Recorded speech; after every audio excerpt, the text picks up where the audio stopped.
네, 안녕하십니까. 저는 이번에 카메라 파트를 발표하게 된 미디어 영상과 2호학번 나종훈입니다. 저는 이번에 카메라에 대해서와 카메라 액세서리와 장착 장비에 대해서 발표할 것입니다.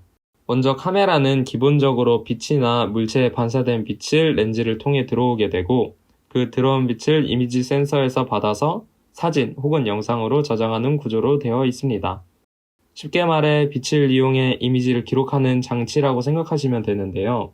크게 렌즈, 본체, 뷰 파인더 이 세 가지 구성 요소로 되어 있습니다.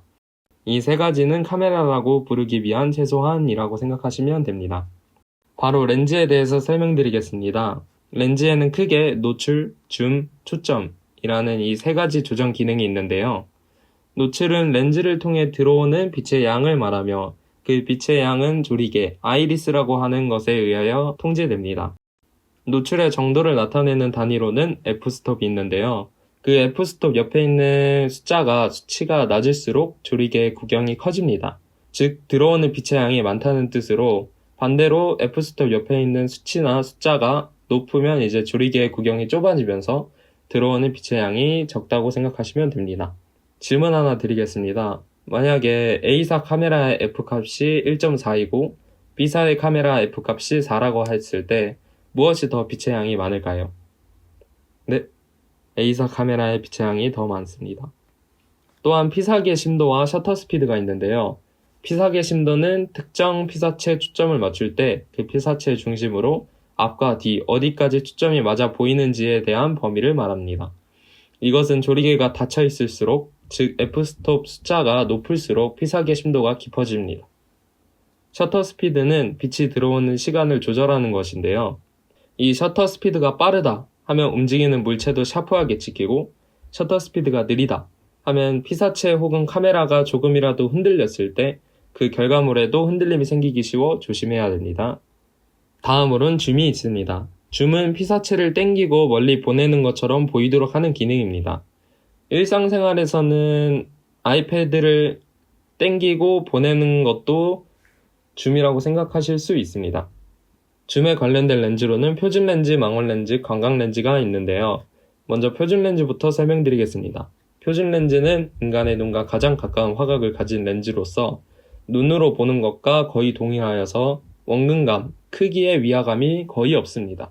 망원 렌즈는 멀리 있는 피사체를 가까이 보이도록 하여 근접 촬영이 가능하게 해주는 렌즈입니다.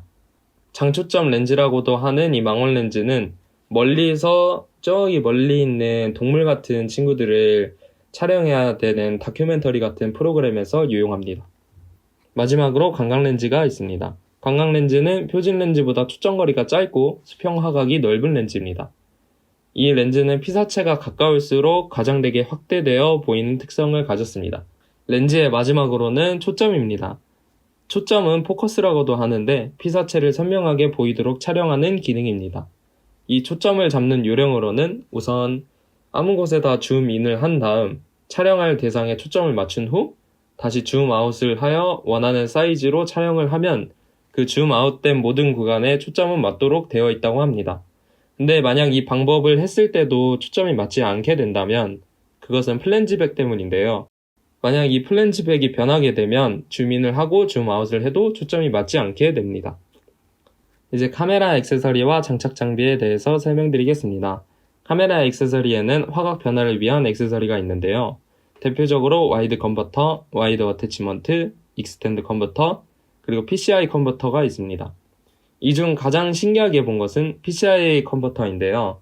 이것은 초광각인 어안 렌즈의 일종입니다. 광학 필터로서는 대표적으로 렌즈 보호와 자외선 차단을 해주는 UV 필터와 스카이라이트 필터가 있습니다.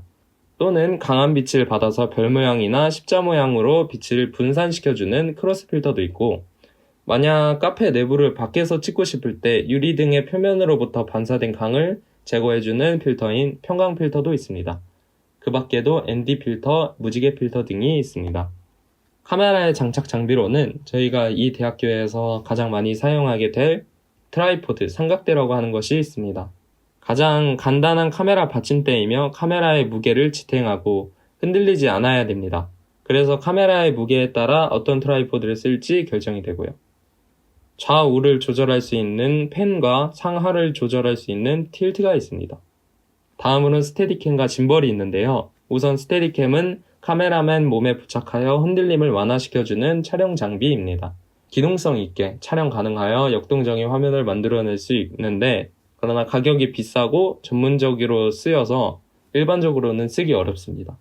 짐벌은 스테디캠과 기본 용도는 같으나 배터리를 사용하여 전동식으로 수평을 유지하기 때문에 흔들림을 최소화시킵니다. 짐벌은 스테디캠과 기본 용도는 같으나 배터리를 사용하는 전동식으로 수평을 유지하여 흔들림을 최소화시킵니다. 아실지 모르겠지만 사운독하게 찍새라고 하는 노란 머리도 이 짐벌을 사용하였습니다. 그 다음 장착 장비로는 스케일이 좀 커지는데요. 피사체를 역동적으로 찍을 수 있어 스펙타클하고 극적인 장면에 쓰기 좋은 크레인이 있습니다. 지미집은 일종의 무인 크레인 느낌이고, 크레인 뒤에 있는 모니터를 보면서 크레인을 움직이며 찍는 것입니다. 이현철 교수님께서 돈 많이 든다고 하셨습니다. 다음은 달리가 있습니다. 바퀴 혹은 레일을 이용해서 카메라의 전후와 좌우 이동을 매끄럽게 합니다. 타고 찍는 이동차 등도 달리라고 통칭합니다. 네, 이상으로 제 발표는 여기서 마치겠습니다. 감사합니다.